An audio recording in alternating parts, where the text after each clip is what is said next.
vamos a abordar la cuestión de las normas de presentación de los trabajos. Desde el principio de año y a causa de la pandemia, los profes estamos siendo bastante accesibles con esta cuestión, pero nos interesa que ustedes tomen la posta, reconozcan las normas de presentación de los trabajos y lo empiecen a utilizar en vista de responder a los estándares que van a tener que alcanzar rápidamente cuando empiecen una carrera universitaria o cuando entren a trabajar en algún espacio institucional formal, que puede ser una empresa privada, una empresa municipal, que responden a estas normas.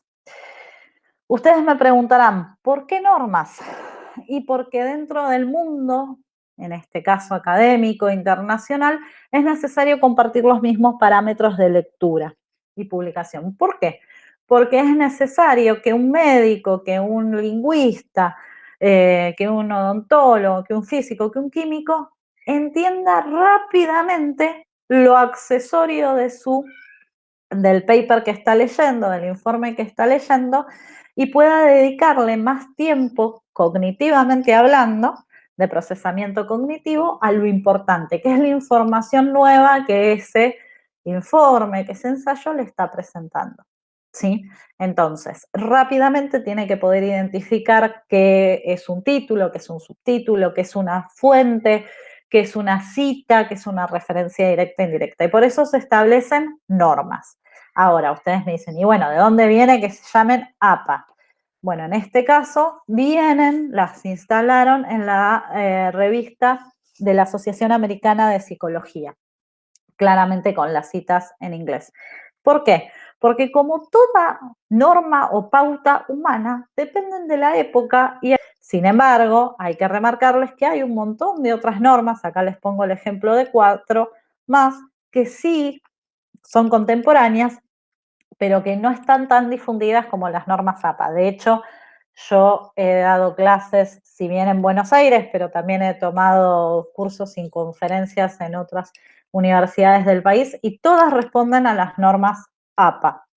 Es verdad que yo me muevo dentro del ámbito de la educación y de la lingüística y muchas de estas normas son específicas a un solo campo de conocimiento. Por ejemplo, las normas Incontec son específicas de las comunicaciones de ingenieros, aunque también reconocen las normas APA. Existen las llamadas normas Vancouver, las de estilo Chicago, las de la Asociación de Lenguas Americanas, pero las normas APA son las más difundidas y para ustedes las más útiles. Sin embargo, en el mundo académico, más allá de las normas APA o de las otras, hay cuestiones básicas que no son negociables a esta altura del partido.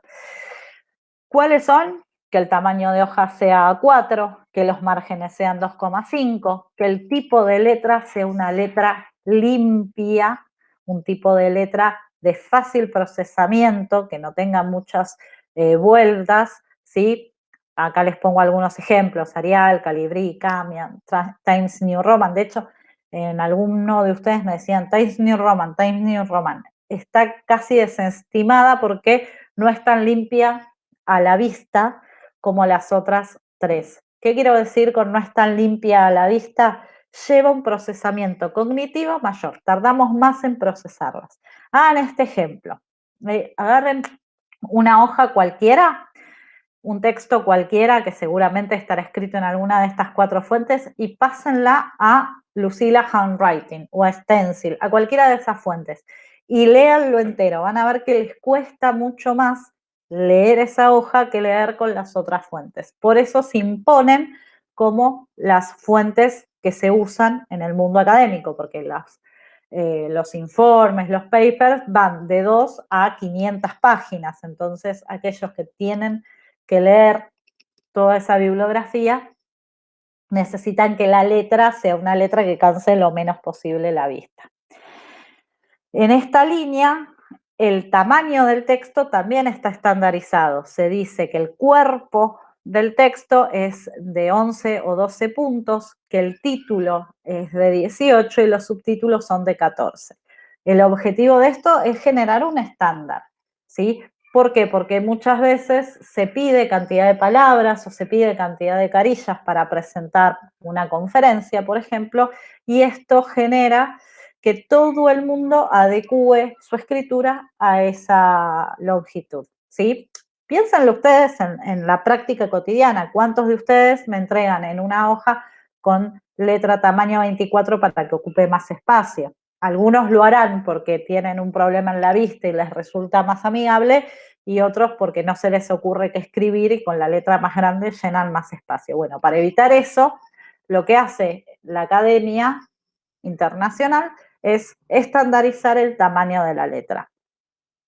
Otras dos cuestiones que hace es solicitar que la alineación siempre sea justificada y que el interlineado sea 1.5. Y ustedes me dirán, ¿por qué alineación justificada e interlineado 1.5?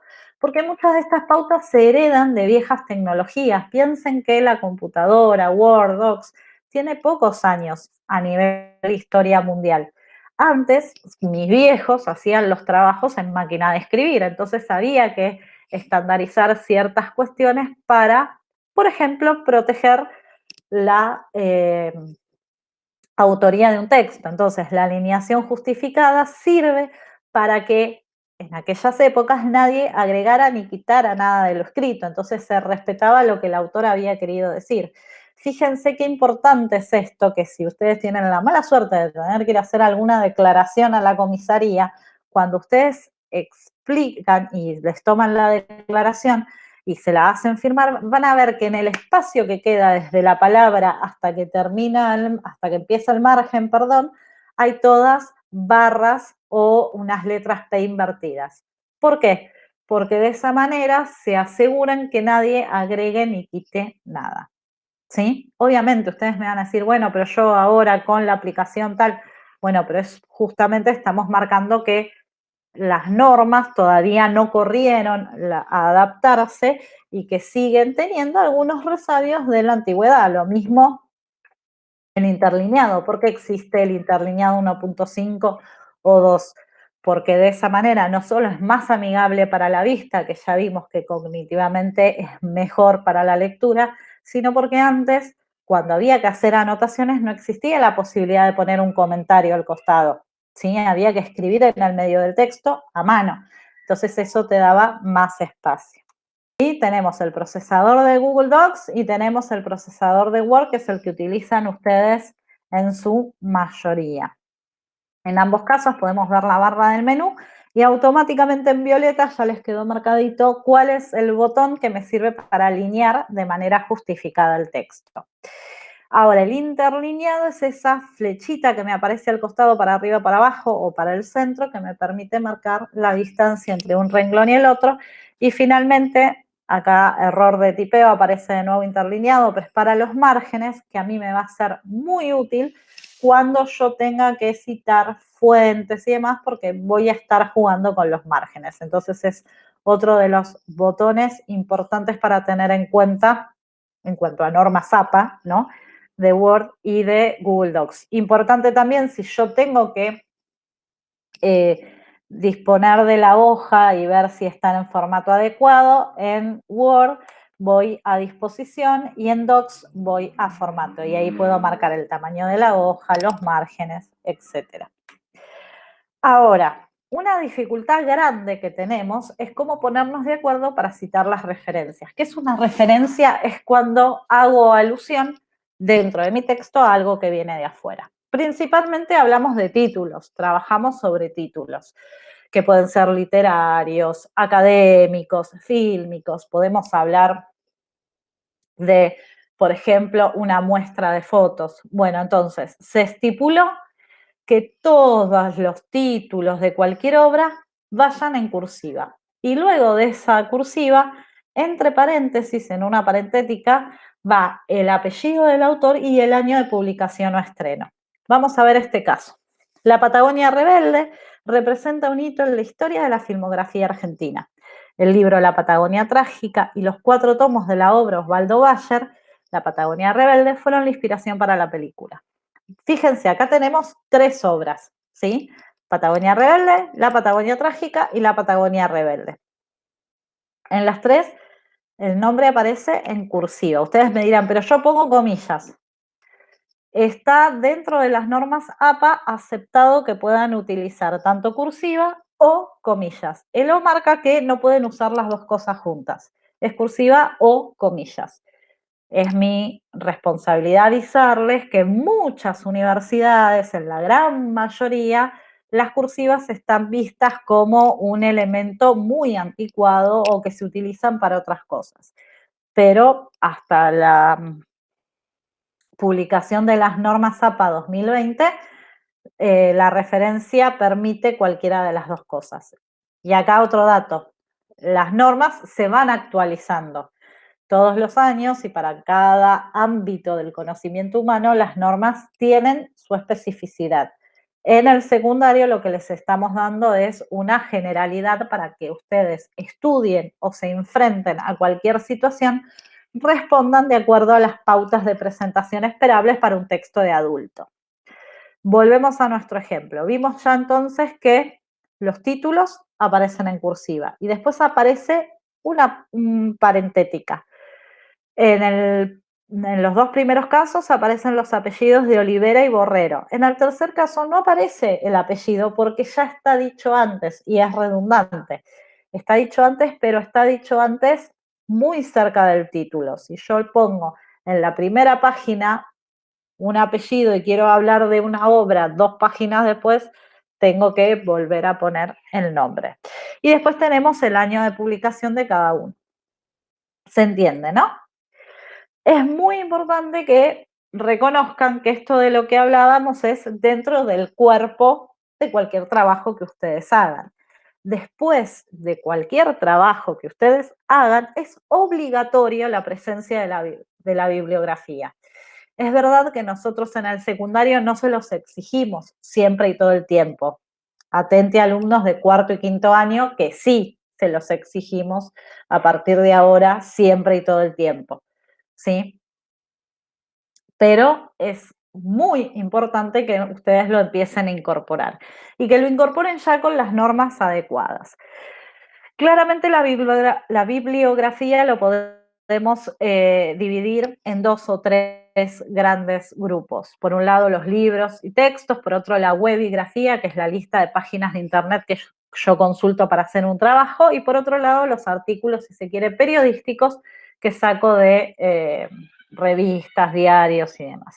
Todos tienen su lógica de presentación particular, pero si se dan cuenta, hay algunas cuestiones que se van repitiendo. Vamos con los libros y textos. Fíjense que siempre en mayúscula, al principio van a ir el apellido, coma, la inicial. Solo apellido, coma, inicial y todo en mayúscula.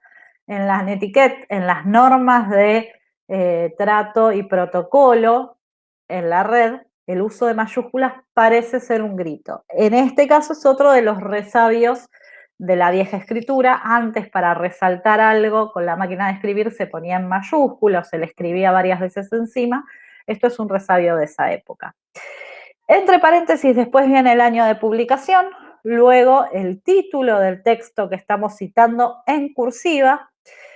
Si quiero citar alguna parte puntual de ese texto, como es el caso del prólogo de texto de Stelvana Alekiewicz, La guerra no tiene rostro de mujer, lo coloco a continuación, y si no, solo pongo el editorial y el lugar de publicación.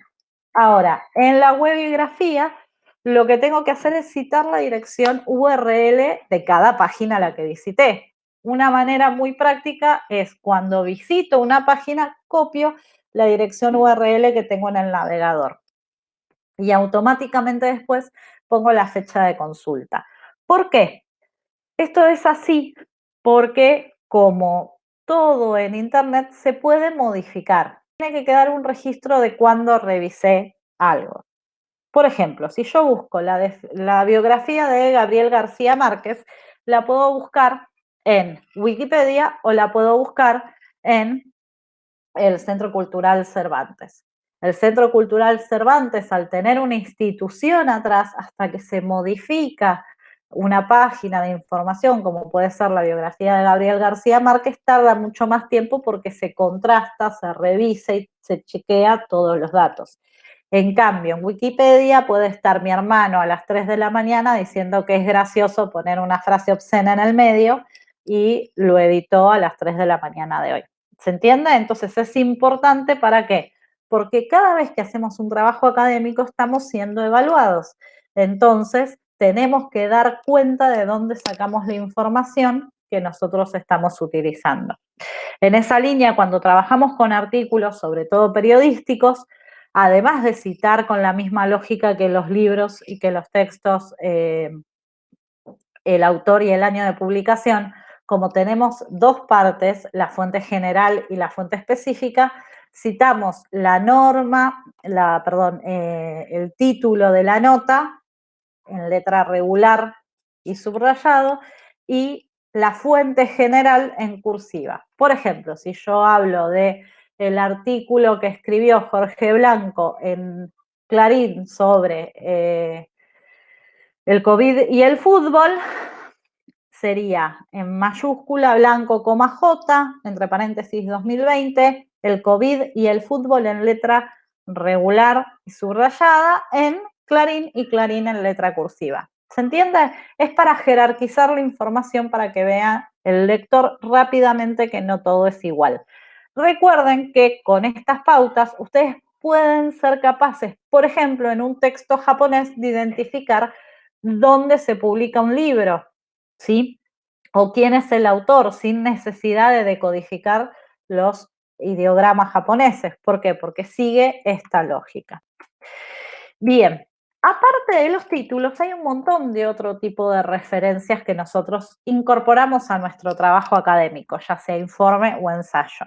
Vamos a trabajar primero con las referencias directas, que vamos a dividir en breves cuando son menores a 3 renglones o extensas cuando son de más de 3 renglones. Recuerden que hablamos de discurso directo cuando introducimos textualmente una segunda voz a nuestro texto, una voz de un otro, pero respetando palabra por palabra lo que el otro dijo. Vamos con este texto brevísimo creado para esta ocasión, donde se relaciona las primeras líneas de la obra de David Viñas y de Stelvana Alekiewicz. Fíjense, ya la justificación, el interlineado, el tipo de letra, y automáticamente pueden identificar las citas. ¿Por qué? Porque están en cursiva. Vuelvo a decir lo mismo. Es aceptable que les pongan comillas. Si les ponen comillas, no le tienen que poner cursiva, o una cosa o la otra. Pero fíjense, tenemos dos citas. Matar es fácil y escribo sobre la guerra. Yo, la que nunca quiso tener libros sobre la guerra, a pesar de que en la época de mi infancia y mi juventud fueran la lectura favorita. Automáticamente lo que viene después de las citas es ¿cuál es el autor? En el primer caso, el autor ya está nombrado, entonces no lo incorporamos en la parentética. En la parentética solo va el año y la página. En el segundo caso, la autora no es nombrada antes, por lo tanto hay que incorporarla, ¿sí? Entonces va apellido, año y página. Distinto es el caso de una cita directa pero extensa. En las pautas, en las normas de los textos académicos, se espera que rápidamente se identifique la voz del otro.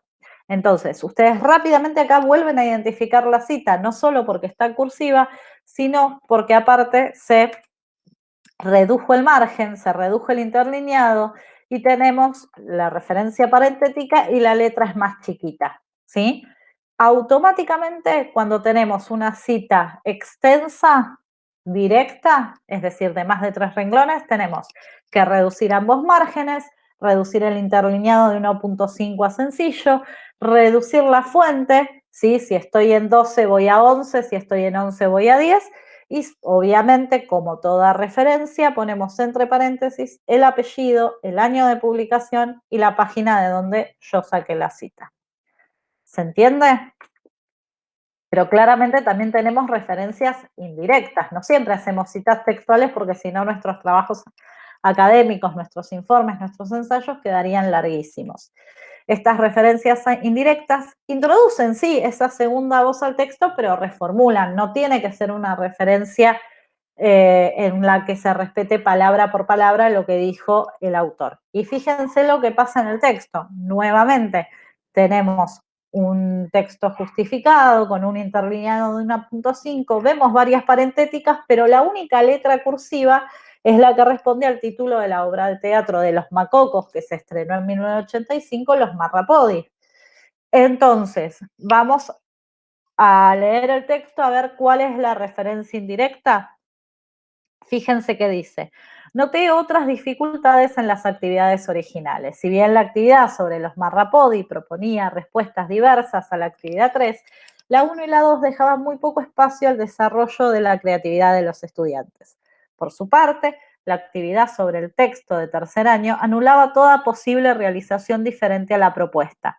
Entonces, como señala Furman, Larsen y Abusi, no se le propone a los alumnos actividades variadas para despertar su interés, ni instancias de toma de decisión, ni espacio para trabajar colaborativamente. Esto atenta contra la formación que esperamos en nuestros estudiantes. Esto implica que no se desarrolle la metacognición ni la autonomía de los alumnos como lo haría una posibilidad de responder de manera variada a las consignas. Claramente, la referencia indirecta está entre las dos parentéticas. El autor, o los autores en este caso, son Furman, Larsen y Abusi, y responden a un texto que está publicado en el 2020 en la página 6, que claramente, si les tengo que pedir rápido a ustedes de qué tratará, habla de la toma de decisión de los estudiantes, de proponerle consignas que se puedan resolver de forma variada para que decidan, para que trabajen colaborativamente, que desarrollen la metacognición. Pero en ningún momento, ¿sí?, utilicé frases copiadas textualmente de estos autores, ¿sí? Por eso decimos que la referencia es indirecta. Y aparece la información de cuándo fue la publicación y de qué página de esa publicación yo saqué el dato. Porque recuerden, vuelvo a repetir, yo no inventé esta, ¿cómo se dice?, esta manera de presentar las consignas. Si yo saco estas referencias, saco a Furman, Larsen y Abusi, tranquilamente me podrían acusar de plagio, ¿sí?, por haber tomado sus propias ideas, ¿sí? Y quizás eso ahora en la secundaria no es tan relevante, a lo sumo me voy con un alumnado en el trabajo, pero ya a nivel universitario las consecuencias son mayores y ni qué hablar cuando pasamos a instancias superiores, ¿no?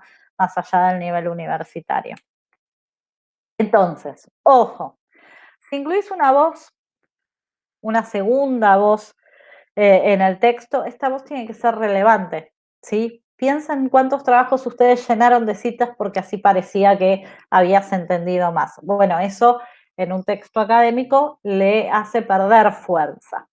La referencia indirecta, esto de no usar las palabras textuales de este segundo enunciador que traemos al texto, es muy útil para traer al texto conceptos generales, cuestiones históricas reconocidas, ¿sí? De la misma manera que la referencia directa es muy fuerte argumentativamente, ¿sí?, y analíticamente es muy útil. A ver, si yo digo, todos los hombres opinan sobre fútbol y mi papá dijo, dos puntos, los hombres sabemos de fútbol, esa cita, al usar las palabras textuales de un hombre, le da más fuerza a mi argumentación.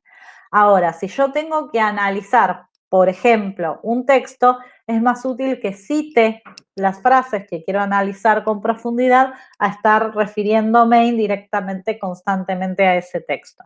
¿Se entiende, no? La referencia directa es argumentativamente fuerte y analíticamente útil. Pero ya sea la referencia directa como la indirecta, tiene que ser pertinente, tiene que ser relevante. Tengan en cuenta esta regla memotécnica. Por cada renglón que citen, tienen que explicar dos renglones. ¿Por qué? Porque de esa manera, si a ustedes no les alcanza o sienten que ya dijeron varias veces lo mismo, se van a dar cuenta que la cita directa no es pertinente y que lo pueden resolver de manera indirecta o quizás ni siquiera con una referencia. haciendo una afirmación, ¿sí? Aprovechen esta regla memotécnica. Por cada renglón que se cite directamente, tienen que haber 2 renglones de explicación. De más está decir que todas las citas tienen que estar bien introducidas en el texto a partir de un verbo de decir. No podemos venir leyendo que se corte la lectura y que aparezca una cita suelta, ¿sí? Que queremos expresar con verbos de decir, verbos que me sirven para introducir voces. Sócrates pensó, dijo, sostuvo, el autor señala, todos los verbos que me sirven para introducir lo que dijo la otra persona. Los alumnos de tercero todavía no lo vieron, pero los de cuarto y quinto se van a acordar de las proposiciones subordinadas sustantivas. Las proposiciones subordinadas sustantivas se introducían casi siempre, en un 80%, a partir de verbos de decir, que nos resultaba muy fácil de identificarlas. ¿Por qué? Porque era lo que dijo alguien, lo que sostuvo alguien. Y ahí caemos en otra cuestión muy importante, que si bien no toca directamente a las normas APA, fíjense que acá estaría equivocada la manera de citarlo porque falta las fechas de consulta de todas estas direcciones URL. Es muy importante que le presten atención. Yo sé que venimos trabajando, por lo menos conmigo lo vienen haciendo desde séptimo grado, desde antes, sobre la jerarquización de la búsqueda en Internet. Pero es muy importante que ustedes registren que la seriedad de un trabajo se observa y se evalúa muchas veces a partir de sus fuentes. Un trabajo que analice las cosas bien, que tenga una hipótesis súper interesante o una tesis súper desafiante y me cite a Wikipedia, termina pareciendo un berrinche de nene chiquito, ¿sí? Entonces, para que un trabajo sea relevante y que sea interesante y que sea serio o considerado serio por el ambiente académico, tiene que contar con fuentes pertinentes al trabajo. Por ejemplo, estas direcciones URL son el resultado de un trabajo en que los alumnos de cuarto tenían que rastrear definiciones en Internet para ICC, para Introducción al Conocimiento Científico. Rápidamente, si hacemos una lectura de alfil, nos salta la palabra economipedia. Si estoy trabajando con pensamiento científico, utilizar una fuente que sea económica no tendría mucha relación. El Congreso de Historia de Enfermería me parecería un poquito más relevante que quizás significados.com o Wikipedia, ¿sí? Obviamente no pegué todas las fuentes que me citaron los chicos porque se repetían mucho, ¿sí? Y acá es importante una cuestión, todas las fuentes que no tengan resguardo institucional, es decir, que cualquiera las pueda editar o que sean recopilación de otras páginas de Internet que no son verificables, como puede ser definición.d, significados.com, concepto.d, explorable, y así podemos sacar un montón de páginas, tiene una corrección dudosa, una aceptación dudosa. Por lo tanto, no son buenas para un trabajo académico. Pierde fuerza. ¿Por qué? Porque el trabajo académico tiene que significar una búsqueda de fuentes. En el texto de Esquivel, que están trabajando en ICC, los chicos de cuarto, tienen un montón de reservorios o repositorios de textos académicos. Hay algunos que les debe salir muy rápido en Internet, como Diarnet o Cielo, que son fuentes confiables. ¿Por qué? Porque aparece el nombre del autor, aparece la referencia institucional, aparece un link de comunicación, aparece el resguardo institucional. Entonces, ese tipo de fuentes sí son confiables. Claramente, este tipo de fuentes en Internet va en contra de una gran capacidad que tiene Internet, que es la rapidez. Muchos de mis chicos de cuarto ponían que habían utilizado significados.com, concepto.d, definición.d u otros, porque fue la primera página que les apareció en el buscador, ¿sí? Eso es real. Para una consulta rápida y poco profunda, está bárbaro que existan ese tipo de páginas, pero no sirven para un trabajo académico que debe ser profundo, pertinente y preciso. Obviamente, el ir hasta el repositorio de la Biblioteca Nacional, del CONICET o de alguna de esas páginas que tienen los alumnos de cuarto en el cuadro y que cualquiera que le interese me la pueda pedir y yo se las paso, significa hacer 2 clics más o entrar a Google Académico, que es una búsqueda más si no tenés el botón de Google Académico instalado en tu computadora. Pero le da un nivel de aceptación, de corrección muchísimo mayor. ¿Sí? Es muy importante, sé que lo trabajamos 1000 veces, pero es muy importante que esto lo tengan en cuenta porque frente a cualquier presentación de trabajo académico se desestima innecesariamente. Cuando hablamos de trabajo académico hablamos de una estructura muy básica, una introducción, un desarrollo, una conclusión o cierre y una bibliografía. Cualquier trabajo académico, expositivo o argumentativo tiene que tener estos 4 espacios. Sí o sí, no es negociable. Un primer espacio donde se presenta el tema, se presenta el contexto, se explica la variable, se habla del marco teórico general, ¿sí? Un segundo momento que es el más importante, tiene que ser el más extenso, en donde el autor tiene que poner a jugar todo lo que sabe, perdón, y poner toda la carne en el asador, que si es un texto expositivo como un informe o un paper, tiene que ser el análisis, donde se ve los resultados de un experimento, se lo explica, se muestran las variables, ¿sí? Se describe el análisis de una obra literaria o de una investigación social, o en el caso de que sea un texto argumentativo, se expone con distintas estrategias todos los argumentos en pos de una tesis. Finalmente se hace una recapitulación, un cierre que le da la sensación al lector que lo que acaba de leer es lo obvio, es lo correcto, es lo adecuado, y sí o sí después se enumeran las fuentes a través de la bibliografía. Ninguna de estas partes puede faltar porque si no, no estamos hablando de un trabajo académico. Dudas, consultas o necesidad de material, me escriben.